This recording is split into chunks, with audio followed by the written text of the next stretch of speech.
The verdict? The central sphere hung in the void like a massive jewel, its crystalline surface reflecting the light of 1,000 nearby stars. Inside this ancient structure, representatives from 800 civilizations gathered in the Grand Assembly Chamber. The air hummed with translation devices working overtime, converting thousands of languages into understandable speech. Some delegates floated in specialized atmosphere bubbles, others stood on platforms adjusted to their gravity needs, and a few existed as pure consciousness projected into mechanical forms. At the center of it all stood Ambassador David Chin, the sole human representative in a sea of alien faces. He wore a simple black suit, his posture relaxed but dignified. His dark eyes scanned the chamber without fear or anger, taking in the scene with the calm of someone who had already accepted what was coming. High Arbiter Kvalin rose from the elevated central platform. The Valerian leader stood 4 meters tall, his crystalline body refracting light into rainbow patterns across the chamber walls. His voice resonated through every translation device simultaneously. This assembly has been called to address the matter of humanity and their place within our galactic community. For 2 centuries we have watched. We have debated. We have grown concerned. Chin remained still, his hands clasped behind his back. He had known this day would arrive eventually. The signs had been there for years. The suspicious glances at human trade stations. The reluctance to share new technologies. The sudden restrictions on human colony expansion. The galaxy had grown afraid. Humanity, Kvalin continued, entered our community as a young species full of promise. We welcomed them with open arms, shared our knowledge, invited them into our trade networks and defense pacts. But in these 200 years, we have witnessed something troubling. Humans spread across space faster than any species in recorded history. Their population grows at alarming rates. Their ships appear in every system. Their influence touches every corner of our civilization. A ripple of agreement moved through the chamber. The Krillian delegation clicked their mandibles in approval. The Visian hive mind pulsed with shared satisfaction. Even the peaceful Mendari, who had once counted humans as close allies, looked away when Chen's gaze passed over them. We acknowledge humanity's contributions, Kvalin said, his tone careful and measured. They have fought bravely in mutual defense. They have shared their medical knowledge. Their engineers have built wonders. But we must also acknowledge the danger. Humans are predators by nature. Their history is written in blood and conquest. They are adaptable, aggressive, and dangerously clever. What happens when they decide friendship is no longer beneficial? What happens when they turn their considerable talents toward domination rather than cooperation? Chen finally spoke, his voice cutting through the chamber with surprising clarity. High Arbiter, may I respond to these charges? Kvalin gestured with one crystalline appendage. You may speak, Ambassador Chin. Thank you. I will keep my words brief. Chin turned slowly, addressing the entire assembly rather than just Kvalin. You speak of human aggression and conquest. Yes, our history contains violence. Every species in this chamber shares that truth. The Krillians conquered 12 neighboring species before joining this assembly. The Valorians exterminated the Celtic race during their expansion period. The Thexians absorbed 43 civilizations into their collective consciousness. Should we judge you by your worst moments, or by who you became after learning better? Uncomfortable silence filled the chamber. Several delegates shifted in their seats or habitats. Chin continued. You say we spread too quickly, that our population grows too fast. We colonize because we seek new opportunities, not because we wish to threaten you. We grow because we value life and family. Are these truly crimes worthy of exile? You avoid the central question, interrupted Prime Senator Zythe of the Krillian Empire. His multiple eyes gleamed with barely concealed hostility. What are your intentions? Where will your expansion end? When will humanity decide that cooperation is less profitable than conquest? Never, Chin said simply. Because that is not who we are. That is not an answer, Zythe snapped. That is naive optimism. We must protect ourselves from potential threats, not wait until those threats materialize. Then let us vote, Kvalin declared. The matter is clear. We must decide whether humanity remains part of our community or whether they are exiled from galactic territories for the security of all. The vote began. Each civilization cast their decision through neural links, quantum signals, or simple mechanical buttons depending on their biology. The tally appeared on holographic displays throughout the chamber, growing second by second. Chin watched the numbers climb. He felt no surprise as the votes against humanity mounted. 641 civilizations voted for exile. Only 159 voted against. Most of those supporting humanity were younger species or smaller civilizations that remembered when humans had helped them in times of crisis. The decision is final, Kvalin announced. By order of this galactic assembly, humanity is hereby banished from all galactic territories. You have 1 standard year to remove all human presence from our space. All colonies, stations, and outposts must be abandoned or relocated beyond the boundary markers. All treaties are dissolved. All trade agreements are terminated. Any human vessel found in galactic space after the deadline will be seized or destroyed. The chamber erupted in sound. Some delegates cheered. Others sat in uncomfortable silence. A few openly wept, ashamed of what their civilizations had done but powerless to change it. Chen nodded once. We understand and accept your decision, High Arbiter. Fallen seemed taken aback. You have no protest? No appeal? Most species would fight such a verdict. A slight smile touched Chen's lips. It was not a happy expression. Fighting would change nothing. You have made your choice. We will respect it. He paused, then added quietly, but understand this. You are not exiling us to punish humanity. You are freeing us from the burden of your fear. We came to the galaxy seeking friendship and found suspicion. We offered partnership and received paranoia. When we leave, we take with us everything we built, everything we created, and everything we shared. What you do with what remains is your concern, not ours. He turned and walked toward the exit, his footsteps echoing in the suddenly quiet chamber. No one moved. No one spoke. They watched the human ambassador leave with a dignity that made some of them deeply uncomfortable. As Chin reached the doorway, he paused and looked back one final time. One more thing, High Arbiter. In human history we have a saying. Be careful what you wish for. You wanted us gone.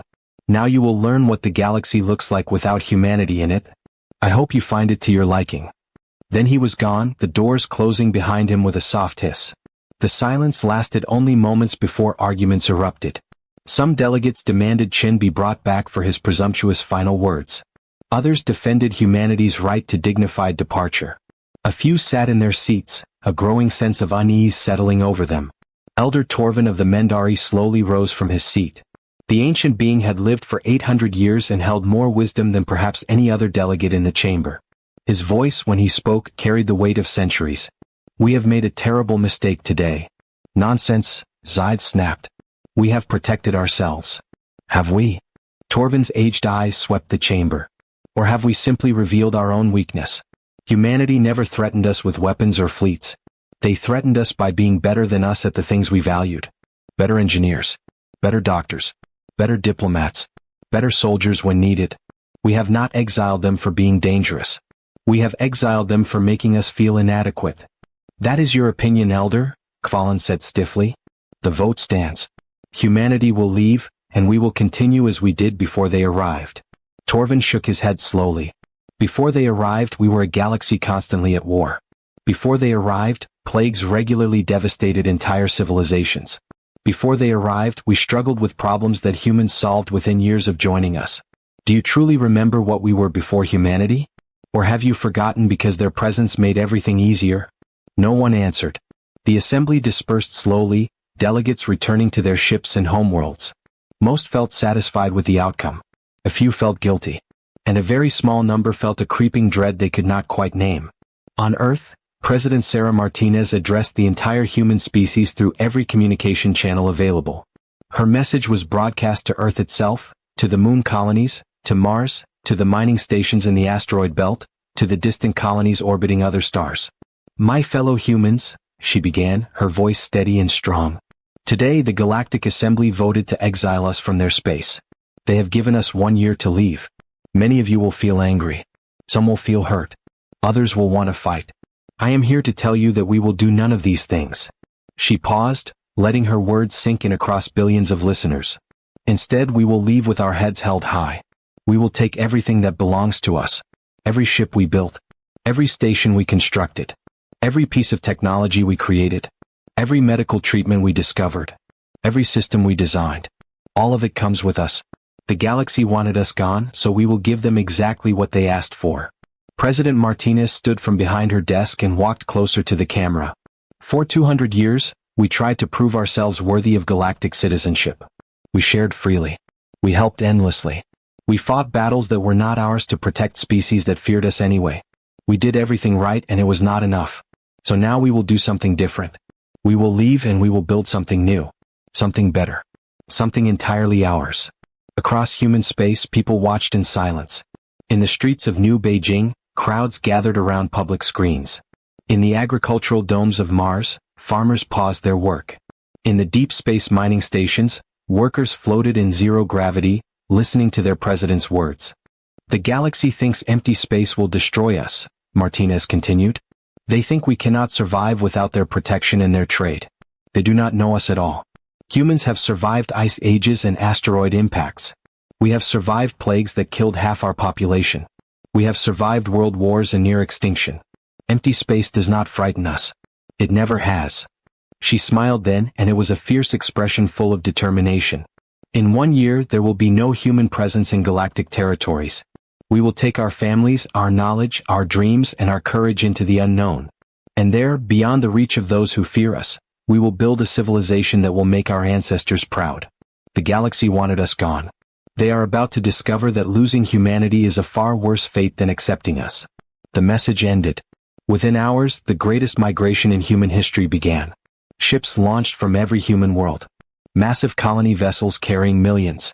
Smaller family ships carrying dozens. Military escorts protecting the evacuation. Cargo haulers loaded with everything valuable or useful. Manufacturing stations disassembled and packed. Medical facilities stripped and relocated. Research laboratories emptied of equipment. The exodus was methodical, efficient, and absolutely thorough. Humans took everything they had built in galactic space. Stations that had operated for decades were gutted and abandoned. Trading posts that had served thousands of species were closed and emptied. Defense platforms that had protected entire sectors were powered down and removed.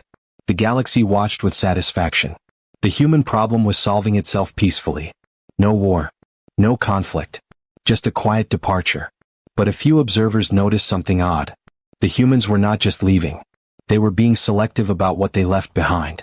Power grids that humans had built suddenly needed human access codes to function. Medical equipment required human technicians to operate. Communications networks depended on human satellites.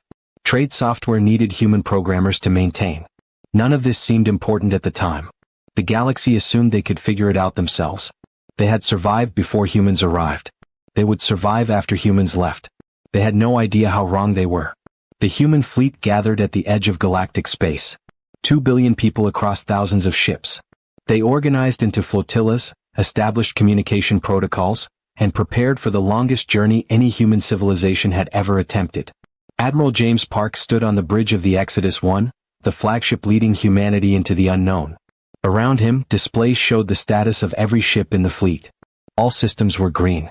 All crews were ready. Set course for the void, he ordered. Maximum sustainable speed. Do not look back. The great ships turned away from the galaxy that had rejected them. Their engines burned brilliant blue against the darkness. Behind them, galactic space grew smaller and smaller. On every human ship, people watched the stars of known space disappear. Some cried. Others prayed. Most simply sat in silence, processing the magnitude of what was happening. They were leaving behind 200 years of history. Leaving behind friends who had failed to defend them. Leaving behind a civilization that feared them more than it valued them. But they were also heading towards something new. Something unknown. Something entirely theirs. As the last human ship crossed the boundary markers and entered the great darkness beyond galactic space, a message was broadcast one final time. It came from Ambassador Chin, speaking to no one in particular and everyone at once. To the Galactic Assembly and all who called for our exile. We leave without malice. We leave without threats. We leave with only this final thought. You judged us by your fears rather than our actions. You saw danger where we offered friendship. You chose isolation over integration. These were your choices, not ours. What happens next is yours to face alone. Farewell. The transmission ended. The human fleet disappeared into the void. Behind them, the galaxy began to change in ways no one had anticipated. And ahead of them, humanity was about to discover just how strong they truly were when freed from the burden of proving themselves to others. The awakening. 6 months had passed since the last human ship vanished beyond the galactic boundary. In the great cities of 1,000 worlds, life continued as it always had. The Galactic Assembly met regularly to discuss trade, security, and expansion. Markets functioned. Ships traveled between stars. Civilizations went about their business with the comfortable rhythm of established routine. Then the first system failed. It happened on Krylia Prime, the heart of the vast Krylian Empire. The planetary power grid, which had operated flawlessly for 170 years, suddenly went dark. 17 billion Krylians found themselves without electricity, climate control, or communication systems. Engineers swarmed to the central power stations, their multiple limbs working frantically to identify the problem. Chief Engineer Zach stood before the main control panel, his compound eyes scanning readouts that made no sense. "The hardware is intact," he reported to Prime Senator Zythe. "Every component shows green. But the system refuses to initialize. It keeps asking for authorization codes that do not exist in our databases." "What do you mean they do not exist?" Zythe demanded, his mandibles clicking with agitation. "This system has run perfectly for nearly 2 centuries. Zax pulled up the original installation files.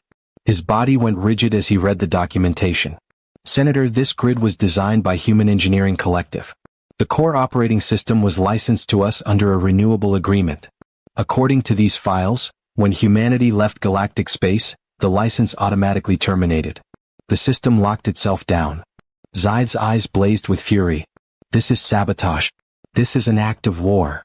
"No, Senator," Zach said quietly, pulling up more files. "This is contract law. The licensing agreement clearly stated that all human technology remained human property. We were granted usage rights contingent on continued diplomatic relations. When we voted to exile them, we voided the agreement. The systems did exactly what they were programmed to do. Can you override it? Hack past the security?" Zach spent 3 days trying. Every Krylian computer expert in the Empire attempted to break through the human encryption. They failed completely. Human security protocols were generations beyond anything the Krylians could crack. On the 4th day, power was finally restored using ancient backup generators that operated at 15% efficiency. Rolling blackouts became standard across Krylia Prime. Similar scenes played out across the galaxy. On Thexer 7, the medical crisis began quietly. A young Thesian child developed Verilon fever, a common childhood illness. Her parents took her to the hospital without concern. The disease was easily treatable with standard medicine. Except the standard medicine was no longer available. Dr. Vell examined the supplies in the hospital storage. "Where are the Verilon treatments?" she asked the supply coordinator. "We ran out 3 weeks ago," the coordinator replied. "We ordered more from the usual suppliers, but they said they no longer produce it." "That is impossible. Verilon fever affects millions of children each year. Someone must manufacture the cure." The coordinator pulled up production records. The cure was developed by human medical researchers 80 years ago. It was manufactured by Human Pharmaceutical Incorporated. When humans left, they shut down all production facilities in galactic space. No other species has the formula. It was proprietary human technology. Dr. Vell stared at the child, whose condition was worsening by the hour. "There must be something we can use. Some alternative treatment." The historical records show that before human medicine, Verilon fever had a 40% fatality rate in children. We treated it with herbal remedies that took weeks to work and often failed. We abandoned those methods decades ago because human medicine was so much better. The child died 2 days later. She was the first of thousands. Across the galaxy, hospitals made the same horrifying discovery. Human medicine had been quietly integrated into every aspect of galactic healthcare. Gene therapies, surgical techniques, diagnostic equipment, pharmaceutical formulas. Humans had shared it all freely, and civilizations had gratefully adopted it, never imagining a day when it would disappear. The Mendari were hit especially hard. Their entire species suffered from a genetic disorder that caused painful nerve degeneration in middle age. Human geneticists had developed a treatment that prevented the condition entirely. For 50 years, every Mendari child received the therapy at birth. It had become so routine that most Mendari forgot their species had ever suffered from the disease. Now new children were being born without the treatment. In 30 years, an entire generation of Mendari would experience the agony their ancestors had endured. Elder Torvin, who had warned against humanity's exile, addressed his people with grief in his ancient voice.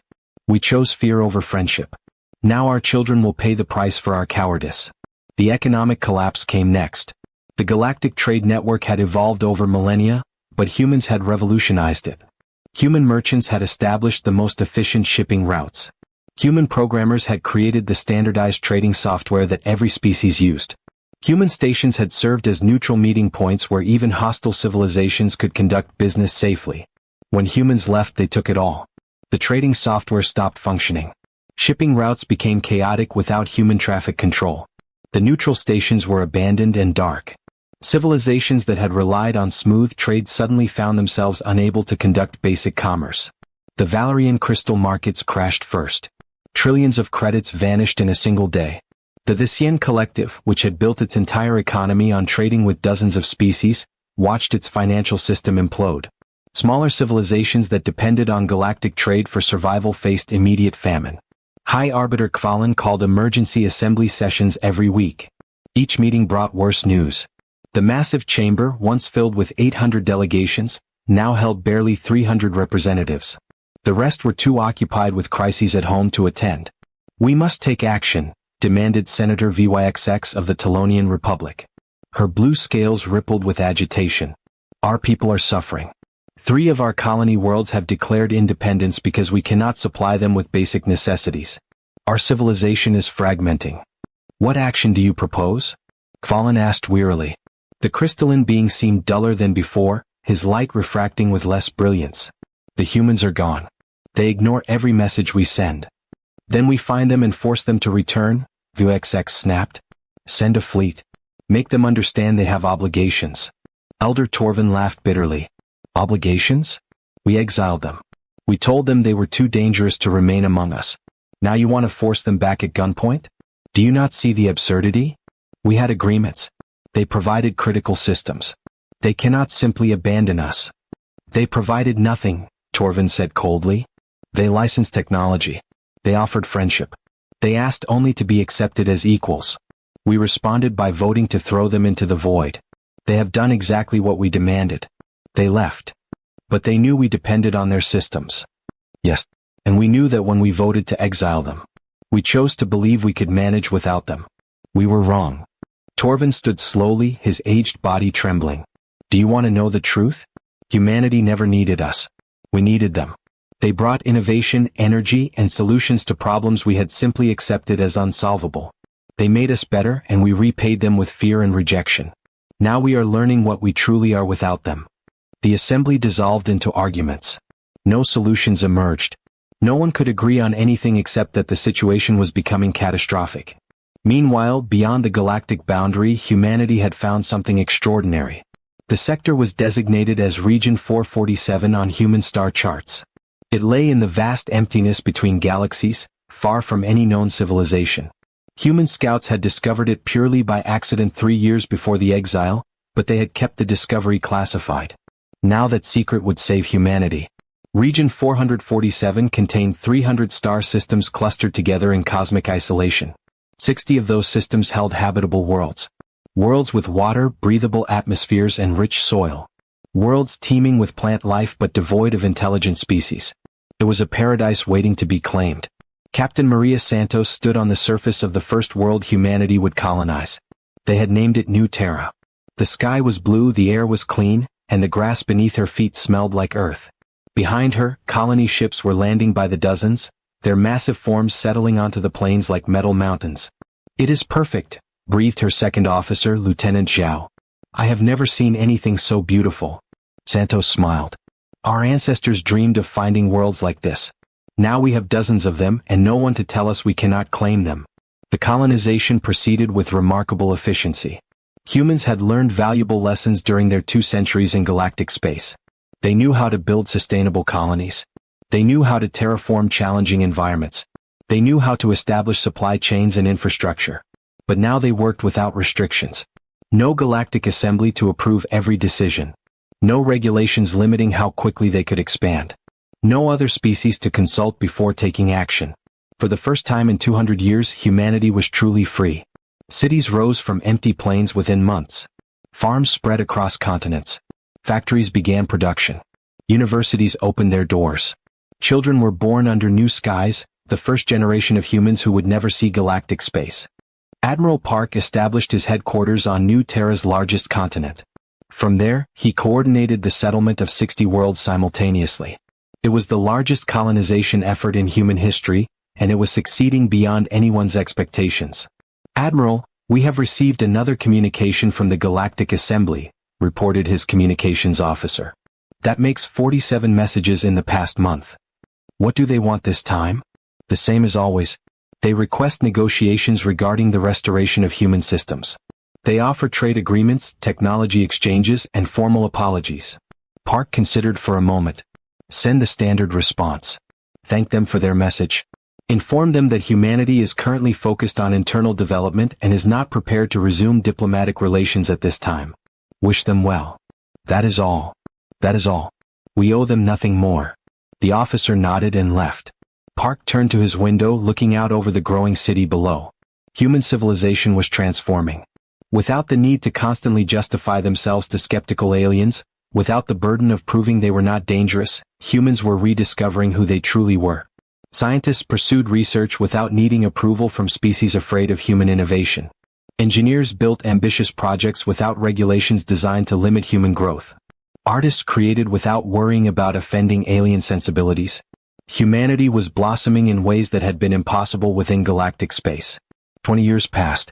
In galactic space, the situation had stabilized, but only barely. Civilizations had learned to function without human technology, though it meant returning to older, less efficient methods. Medical care had regressed by generations. Trade was functional but chaotic. Conflicts had erupted and been resolved through bloody wars that human diplomats might have prevented. The Galactic Assembly had shrunk. Many smaller civilizations had collapsed entirely. Others had withdrawn from galactic affairs to focus on survival. The grand vision of a unified galactic community had crumbled into loose alliances and suspicious neighbors. High Arbiter Kvalan, now ancient and worn, addressed the much smaller assembly one final time before his retirement. "We have survived," he said, his voice lacking its former power.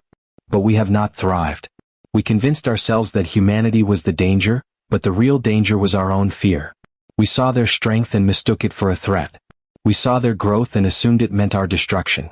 We were fools." The few remaining delegates sat in silence. There was nothing left to say.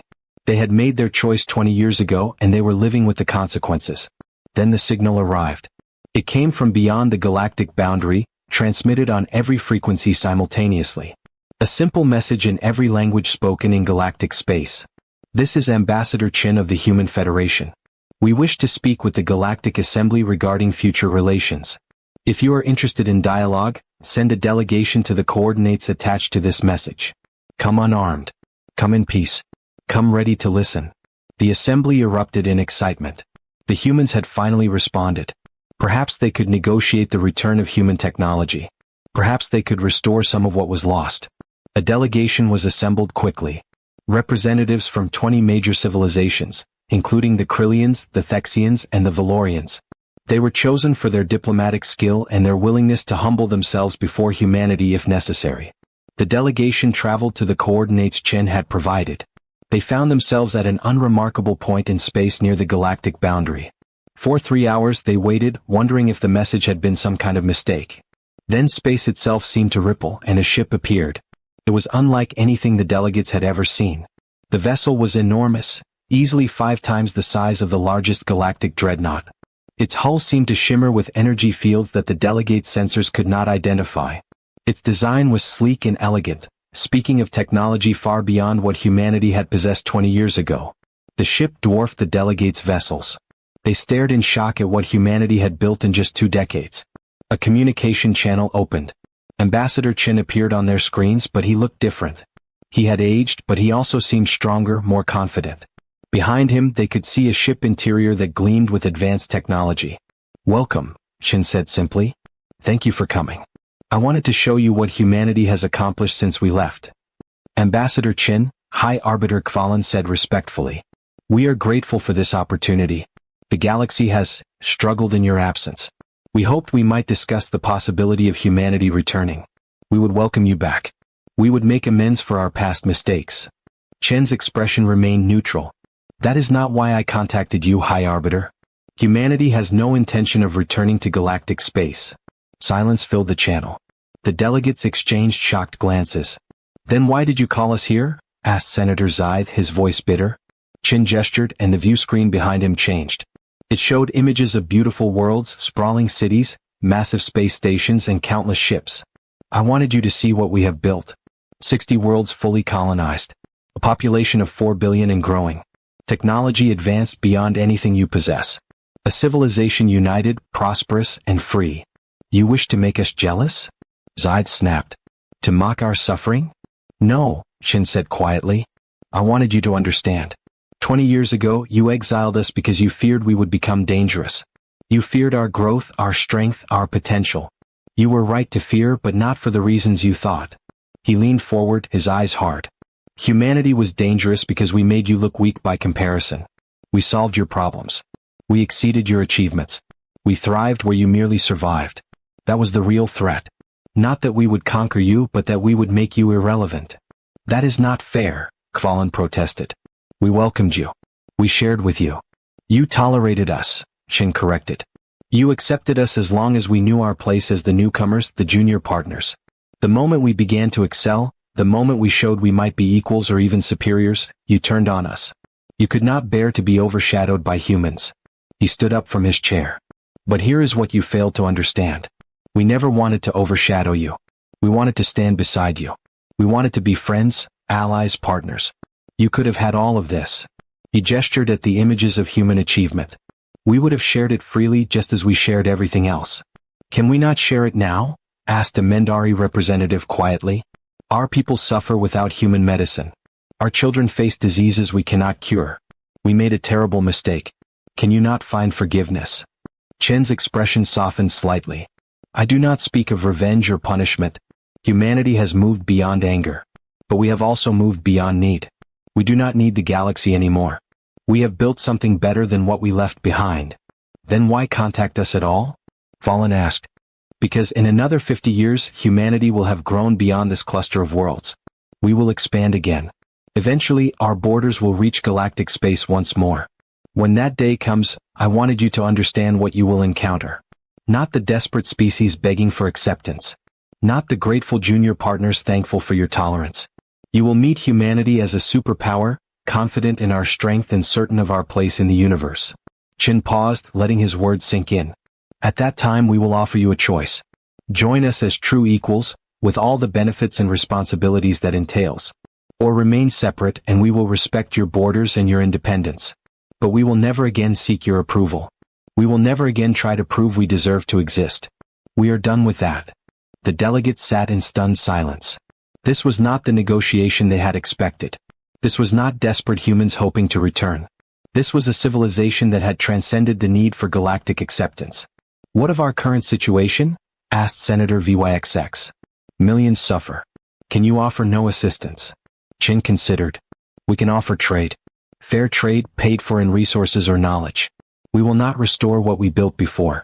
Those systems were gifts of friendship. You rejected that friendship. But we are willing to sell you newer, better versions. At market rates. Like any other trading partners. You would profit from our suffering? Zaid asked accusingly. No, Shin replied calmly. We would trade with you like adults. You want human technology? Pay for it like you would pay any other species. You want human medicine? Purchase it through standard commercial channels. You want human engineering? Hire our companies at fair wages. This is not cruelty. This is business. This is the relationship you chose when you voted to exile us. He leaned back in his chair. Humanity has learned an important lesson in these 20 years. We do not need to be loved to be successful. We do not need to be accepted to be strong. We do not need anyone's permission to be great. That is the gift you gave us when you sent us away. You freed us from the burden of seeking your approval. The communication ended. The massive human ship shimmered and vanished, disappearing with technology the delegates could not comprehend. The delegation returned to galactic space in silence. They carried Chen's message back to the assembly, where it was received with mixed emotions. Some felt anger at human arrogance. Others felt regret for what was lost. A few felt a grudging respect for what humanity had become. High Arbiter Kvalin addressed the assembly one final time. We have seen the future, he said quietly. And it is a future where humanity no longer needs us. They have grown beyond our reach, beyond our understanding. We can choose to trade with them as equals, or we can choose to have no relationship at all. But we can never again treat them as inferior. That opportunity is gone forever. The vote was called. By a margin of 212 to 37, the Assembly voted to establish trade relations with the Human Federation. It was not the reunion many had hoped for. It was not the restoration of the old relationship. It was simply business between two civilizations that no longer had anything else in common. Ambassador Chen received the news with a simple nod. He drafted a response accepting the terms, establishing trade routes and commercial protocols. It was professional, efficient, and completely devoid of the warmth that had once characterized human galactic relations. On New Terra, President Martinez addressed the human people. The galaxy has agreed to trade with us, she announced. Not as friends, not as allies, but as business partners. This is acceptable. This is appropriate. This is what they chose when they exiled us. She smiled, and it was the smile of someone who had won a victory they no longer cared about. We offered them our friendship freely and they rejected it. Now they will pay for our services. They will benefit from human innovation, human medicine, and human engineering. But they will never again take it for granted. They will never again assume that human generosity means human weakness. Across 60 human worlds, people listened and understood. The old dream of galactic acceptance was dead. In its place was something stronger. A civilization that defined itself by its own standards. A people who measured their worth by their own achievements. A species that had learned the hardest lesson of all. Sometimes the greatest freedom comes from being rejected by those you hoped would accept you. Humanity had been exiled from the galaxy. And in being cast out, they had discovered something more valuable than acceptance. They had discovered themselves. The story could have ended there. But the universe is vast, and humanity was only beginning to understand their place in it. The galaxy had voted to banish Earth, and humanity had walked away without looking back. Now 20 years later they had returned. Not as supplicants. Not as exiles hoping to come home. But as something new. Something the galaxy would spend the next century learning to understand. Something powerful, independent, and entirely free. Humanity had been exiled. But exile had been their salvation. And the galaxy would never